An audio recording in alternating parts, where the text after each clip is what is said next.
everyone, welcome back to McFadden Family Homestead. I'm Samantha, and if you're new here, thanks for joining. We're glad to have you. So we're going to talk a little bit about week 2 of Pantry Challenge, the challenges that we faced, our victories, and plans for next week. So some things that we had on the menu for last week. We did have a little bit of a planning fail. I had planned to make Salisbury steak one day, and turns out I was out of beef broth, and that's essential for making the gravy for the Salisbury steak. So I did have beef bouillon on hand, but my husband has a developed a sensitivity to MSG, and so I can't use bouillon, or at least not the kind that I have anymore. So we had to backtrack a little bit. We had to rethink our plan, and so I pulled an idea for one of the other quick meals that I had planned that week, and we had tater tot casserole instead. And then to kind of make up for that loss, we rerouted and we pulled out some taco meat that I had ready in the freezer, so that saved us. So we definitely met some challenges. This week was a little bit different. You're not going to see breakfasts and lunches because we're back to school, and my kids both typically eat breakfast and lunch at school. I will take leftovers and things to work with me. My husband kind of has his own thing that he likes to eat. He keeps a lot of tuna and crackers and things like that at school, and that's what he eats on for lunch. So those kinds of things you're not really going to see. Mostly you're going to see what we ate for dinner this week. And so the second part of this video we'll go through and we'll show you what we had. So now we'll talk a little bit about what we have planned for this week. I've got some new things that I want to try to do. This week we're expecting some weather. We're expecting to get some snow on Monday and Tuesday. We are out of school on Monday already. We're kind of feeling like we'll probably be out of school for a couple of days next week if the snow arrives. And then we're located in East Tennessee, and so in East Tennessee that is a big if. A lot of times they'll say snow is coming, and then that day gets here and I don't know, the wind blew it in the other direction and we don't get it. So we'll see. But in planning for potential for that, there's room for me to have some fun in the kitchen, and always when it's really snowy and cold outside, that is my favorite time to get in the kitchen, make the kitchen nice and warm, and cook up all kinds of good stuff while we're locked in the house. So so we're going to try some new things. I've got the Instapot. Now, I have done a run of rice in the Instapot, which we talked a little bit about last week, but I will take us through some of these recipes that I'm trying together when it comes to meals. This is week 3, going into week 3 of the Pantry Challenge. It is definitely the week where we start getting creative, because we are running out of, some things, and we can't just, go and get whatever we want. We have that budget set, where we want to stay in, and ideally I'd like to stay in the realm of dairy and bread, because those are just some of our greater needs. I have found a new bread recipe that's really good, made for really good sandwich bread, but we do tend to run out of bread faster than I can try and make it fresh and homemade. So we really are trying to reserve our budget for things like that. And so we have to get creative and think about what we want to do. I was looking at my list of proteins that I had, and I have 2 things this week that I'd really like to make that involve chicken. Well, I only have a package of like 2 whole chicken breasts, and I've got a package of chicken cutlets that are left, and I do have some diced chicken, but that's running kind of low, and I still have a couple of weeks really to go. So I was really trying to avoid using those so I could have them available for other things. And what we had in the freezer, and Christmas time for this special event that they had at my daughter's school, they had gifted us 2 whole frozen chickens and a bag of potatoes. So I had 2 whole chickens. And what I decided to do was go ahead and thaw one of those out, because we can roast that, we can pull the meat off, and then that can be the meat for both of the recipes that I wanted to use chicken in this week. So that was just kind of getting creative. What's the best use for what I've got? And so we've got chicken and dumplings planned. That's an Instapot recipe. I have turkey and bacon wraps planned for today because we've got some lettuce still on hand that's still good to use for something like that. We want to go ahead and use that up. And the lunch meat, of course, you know, it's not going to last forever, so that's something we want to go ahead and use up as well. And the other chicken recipe is barbecue chicken pizza. I had made a canning recipe that a friend had given me for a barbecue sauce that used the brine, the leftover brine from cowboy candy, and it's super good, and I would really love to make some barbecue chicken pizza with that. And I like to make it on non-flatbread, which is not something I bought at the store. I'm going to attempt to make that myself for the first time. But that also uses chicken. Another Instapot recipe that I want to try is beer cheese soup. And there's a homemade pretzel recipe that I've had pinned for a few weeks now that I'd really like to give a try. So very ambitious this week with like homemade pretzels, homemade naan bread, and all these things. But if we've got some extra time off with some snow, then we're gonna have some time to make those good things. And then after that, I just pulled some simple things for the menu, like spaghetti. I've got some stuffed peppers that I had made in the fall with all of our excess of peppers that we had coming out of the garden. I put together some stuffed peppers, and I've got those that I can pull out, and we're going to make a recipe called pineapple salmon, which is a family favorite around here, and we'll show you how we do that. So that is what is coming ahead as far as what we're cooking. And then for our grocery haul that we had to do, it was full on dairy and bread, and we'll show you what we got for that. So we ended up with a gallon of milk. We needed some more heavy cream. My daughter really wanted some yogurt to snack on, so we got this yogurt, and then I got some plain yogurt because I need that to make the naan bread. This milk, another thing I'd like to try to make this week is homemade bagels, and we are just about out of cream cheese. So I want to try and make some homemade cream cheese. And again, same friend that gave me the barbecue sauce gave me a recipe for Instapot cream cheese, and that's what I'm going to use this milk for. Got a loaf of bread just in case we need it. The boursin cheese and the cheddar are for the beer cheese soup. Now I will say I went slightly over budget. It was like $37 for everything you see here, and my budget really is $35. And I've very much considered like letting go the cheese, but when you have something where cheese is the main ingredient, like it's beer cheese soup, you want a really good cheese. And again, this was extra at my daughter's insistence, so she really needed yogurt for a snack. Anyway, that was our grocery haul, and really we're still under budget because we're budgeting $35 a week, and I didn't even spend that the week before. So if we want to get technical, we're still within budget. The other thing that I wanted to talk about, a challenge this week, is snack items. My kids are back to school. Primarily they do eat lunch at school, but my daughter does pack lunch every now and then, and so we have snacks that we put in there. Our snacks are running low, so we have to get creative this week about what kind of snacks do we want to have, things that we can put in lunches, things that the kids can eat when they come home from school.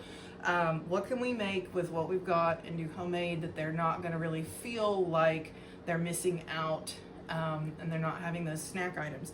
So I was looking and thinking about some things. I have a box of Chex Mix on my shelf. I could make Muddy Buddies. Cookies, of course, are always an option. We could make some kind of homemade granola, but so far I haven't found a recipe that doesn't call for rice cereal for granola, so still looking for that. I do make chocolate chip mini muffins for my kids, but those go really, really fast. They love them, but they disappear really quickly. So if I make those for a snack, it's like a 1 to 2 day coverage.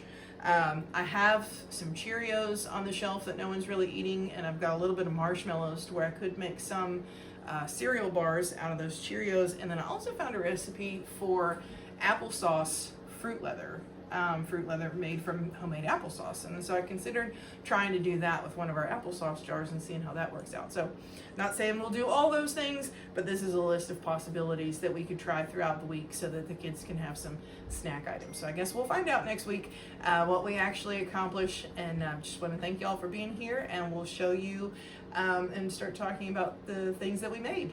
So have a wonderful day. On Sunday this week, we did entertain with some friends.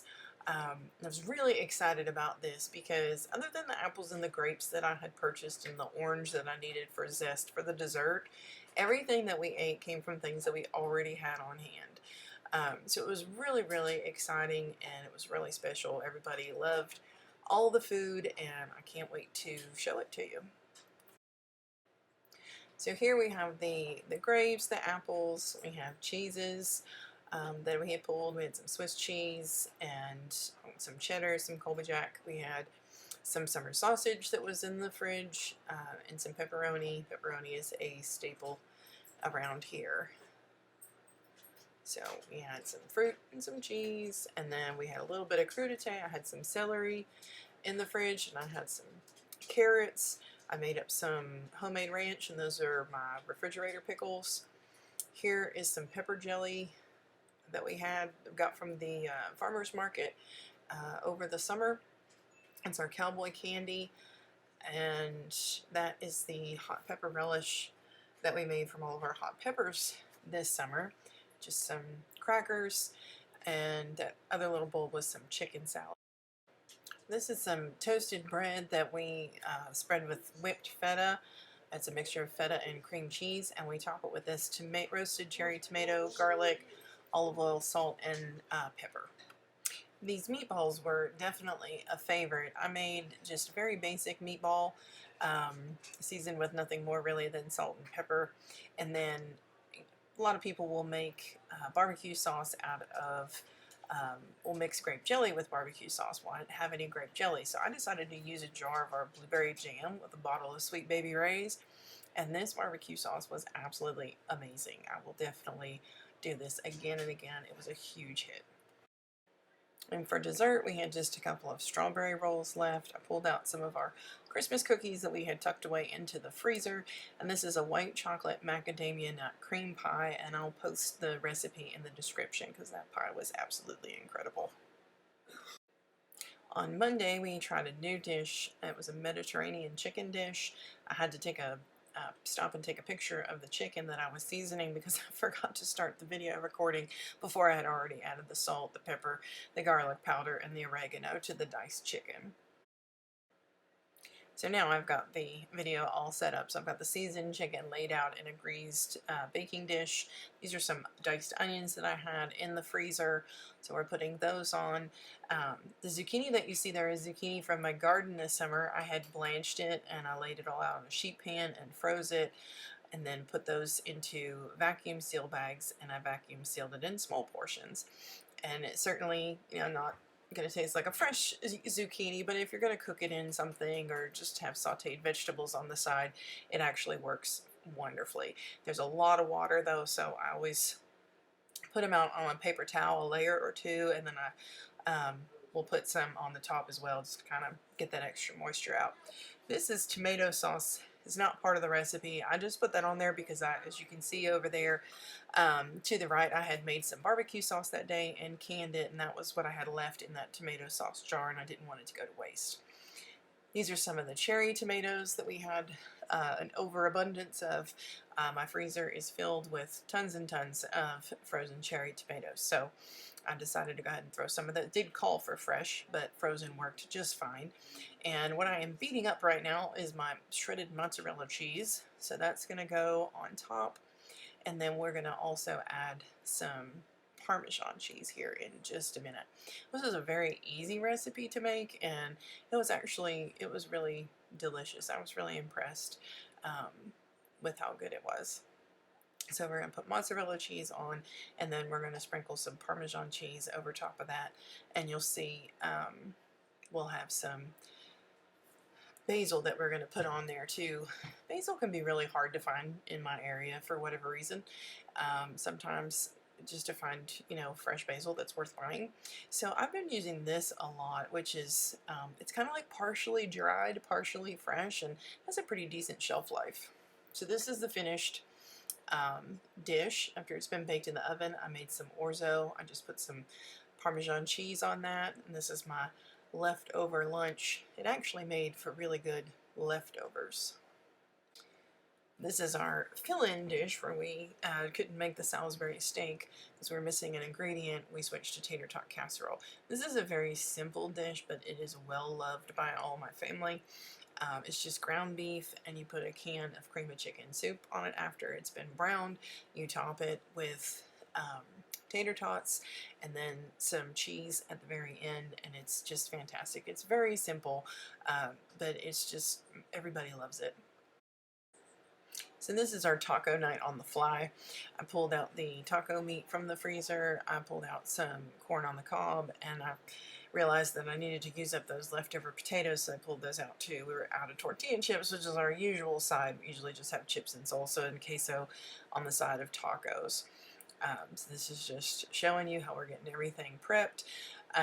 The potatoes, I put just the tiniest little bit of extra butter, but you can see that there's still quite a bit of butter just on the potatoes themselves. This is straight from the dish they were in the refrigerator, and that's the taco meat before everything really gets started cooking.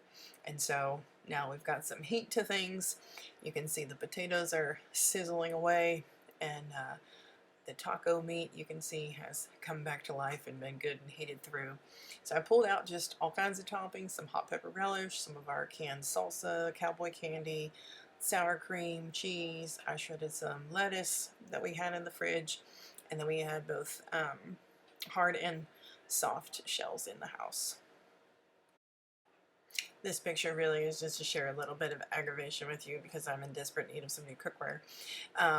The potatoes usually fry up so much nicer than this. I don't usually use this big pan for it, but you can see all of the brown and crispy goodness that's supposed to be on the potatoes is stuck to the pan, and it was really just kind of sad and disappointing, and I was very mad. And that pan went in the trash, and I bought a new one the other day, so we'll see how it works out. So some time ago, I had made some biscuits, and I just cut them out. I didn't bake them. I went ahead and I put them on a sheet pan, and I froze them, and then I vacuum sealed them. Well, this was the first batch that I had tried to vacuum seal, and they weren't quite frozen enough to be vacuum sealed. That's why they look all kinds of misshapen and wonky. But they actually do bake up just fine, and you know, part of Pantry Challenge is really using up those things that, you know, have been hanging around for a while that you really just kind of need to get gone, and these biscuits was definitely one of those things. As always, there was an abundance of yellow squash from the garden, so same thing with the zucchini. I just went ahead and blanched it and froze it. So we're going to use this yellow squash to scramble up with our eggs here on our biscuit and gravy night. And so this is gravy that I had in the freezer that I pulled out, and this is what it looks like when you first kind of can, you know, break it apart and start heating it up. And it looks kind of funky. It looks kind of grainy. It always looks weird every time you do this, but I promise it all comes together in the end. Once we really get some heat to it, it starts to look nice and creamy again. And here it is, the final result. And you can tell, I mean, it doesn't look anything like it did just a minute ago. And then we're going to see the, these are our just really funky biscuits, but they were just perfect for pouring some delicious sausage gravy over top of. And I just kind of sauteed the squash a little bit, and then went ahead and poured the eggs over it, just scrambled it all up together to finish it, and it really makes, for one, if you've never tried yellow squash and eggs, it's definitely something you have to give a try. And so that was dinner last night. So I just want to say thanks for coming and checking us out again for week 2 of Pantry Challenge. We certainly appreciate the time that you take to watch our videos and follow along with us.